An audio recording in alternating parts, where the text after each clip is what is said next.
वह वैज्ञानिक जिसने लोगों से जुड़ना सीखा, डॉक्टर आर श्रीधर, पद्मश्री 2026।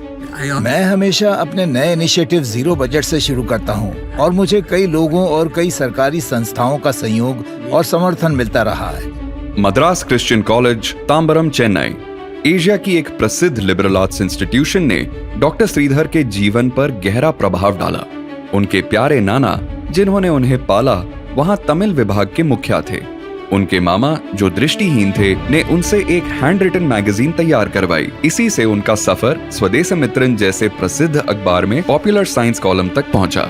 जब डॉक्टर श्रीधर ने केमिस्ट्री में अपना पीएचडी पूरा किया तो उनकी इच्छा थी कि वो एमसीसी में प्रोफेसर बने, लेकिन ऐसा हो नहीं पाया।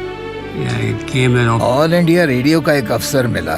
मैंने विज्ञान पर अखबारों और पत्रिकाओं में जो लिखा था वो सब बहुत काम आया। मुझे ऑल इंडिया रेडियो नेटवर्क का पहला साइंस रिपोर्टर चुन लिया गया।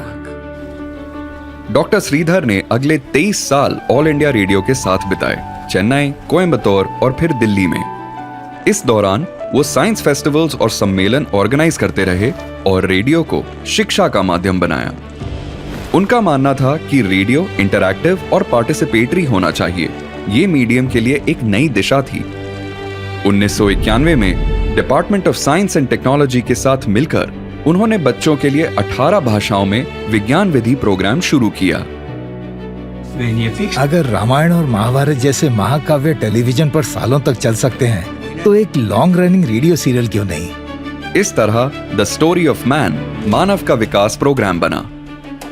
ये बच्चों के लिए दुनिया का सबसे लंबा चलने वाला साइंस रेडियो सीरियल था। ऐसी स्केल पहले कभी नहीं सुनी। दूरदर्शन और Indira Gandhi national open university में काम करने के बाद जहां उन्होंने ज्ञान दर्शन चैनल्स शुरू किए, डॉक्टर श्रीधर चेन्नई के अन्ना यूनिवर्सिटी पहुंच गए, जहां उन्होंने 2004 में देश का पहला कम्युनिटी रेडियो चैनल शुरू किया। कम्युनिटी रेडियो एक low cost, low power radio station है जो लगभग 15 किलोमीटर के क्षेत्र को सेवा देता है। ये 10 बाय 10 के छोटे स्टूडियो में भी शुरू हो सकता है। ये रेडियो जॉकी आधारित नहीं होता, ये लोगों के लिए और लोगों के द्वारा होता है। आज कम्युनिटी रेडियो 550 से अधिक स्थानों तक फैल चुका है, जिसमें से कई ग्रामीण क्षेत्रों में हैं। उन्हें सही मायने में देश में कम्युनिटी रेडियो का जनक कहा जाता है। डॉक्टर श्रीधर का मानना है कि डिजिटल रेडियो मोंदियाल जैसे तकनीक एक प्रभावी और बहुउपयोगी समाधान देते हैं और इसे बड़े स्तर पर अपनाना चाहिए। डिजिटल के साथ रेडियो अब विजुअल एलिमेंट भी ला सकता है। डॉक्टर श्रीधर पब्लिक सर्विस में इनोवेशन का एक बेहतरीन उदाहरण है। उन्होंने अपने पूरे करियर में कभी सीमाओं को स्वीकार नहीं किया। कम्युनिटी रेडियो को बहुत कम निवेश की जरूरत होती है। सरकारी सब्सिडी भी उपलब्ध है। इसका content crowd created, crowd sourced, crowd managed और क्राउड मॉनिटर्ड होना चाहिए।